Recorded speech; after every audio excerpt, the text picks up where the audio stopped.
Nel centrodestra non ha vinto la Lega di Zaia, a cui impediscono persino di fare la lista o metterci il nome, ma quella di Salvini e Vannacci, una destra che flirta con gli estremismi e che vuole portarci fuori dall'Europa. L'onorevole Stefani, che da segretario regionale ha avallato tutte le scelte fatte o non fatte in questi anni, ha delle responsabilità enormi. Da Padova alla presentazione della Casa Riformista che scende in campo a suo sostegno, il candidato del centro-sinistra Giovanni Manildo sferra di fatto il primo affondo al suo avversario, rappresentante dice della Lega più estrema. Lo fa presentando la lista composta da Azione, Italia Viva, Socialisti e Più Europa, che in Veneto si presentano sotto un unico simbolo, quello di Uniti per Manildo, che parla proprio ai moderati. La nostra coalizione è un inedito, va oltre gli schemi nazionali, ci sono delle forze che magari a livello nazionale non sono stabilmente nel centro-sinistra, quindi diciamo siamo una coalizione costruita in modo autonomo per il Veneto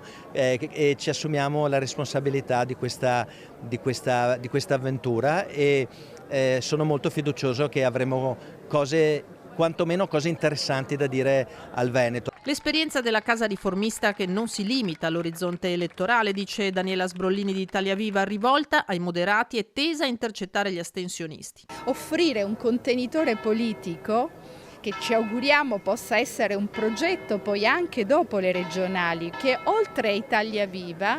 ha dentro personalità civiche, amministratori, sindaci, quindi è un contenitore politico aperto a tutte quelle persone moderate, centriste, riformiste che oggi sono oltre il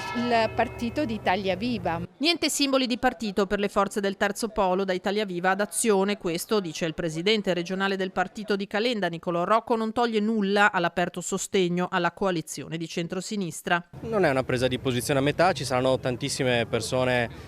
afferenti ad Azione che saranno presenti nelle liste, che saranno da fare per le liste. È chiaro che se c'è una situazione nazionale in cui il segretario dice che non c'è il simbolo, si corre come persone libere, si corre come persone indipendenti, ma sono sicuro che gli elettori che hanno dato fiducia al terzo polo e daranno grande sostegno alla figura di Giovanni Manildo. Nelle stesse ore un'altra forza della coalizione, il Movimento 5 Stelle, sta avviando la consultazione online dei suoi iscritti sui nomi in lista nelle 7 province. E da lunedì saremo pronti anche noi per partire con la campagna elettorale con un centro-sinistra, un campo largo, unito, con Giovanni Manildo candidato presidente, e finalmente tenteremo questa volta realmente, dopo un'era Zaia che ha segnato un'epoca per la Regione Veneto, tenteremo di cambiare questa regione con meno sprechi, più politica onesta.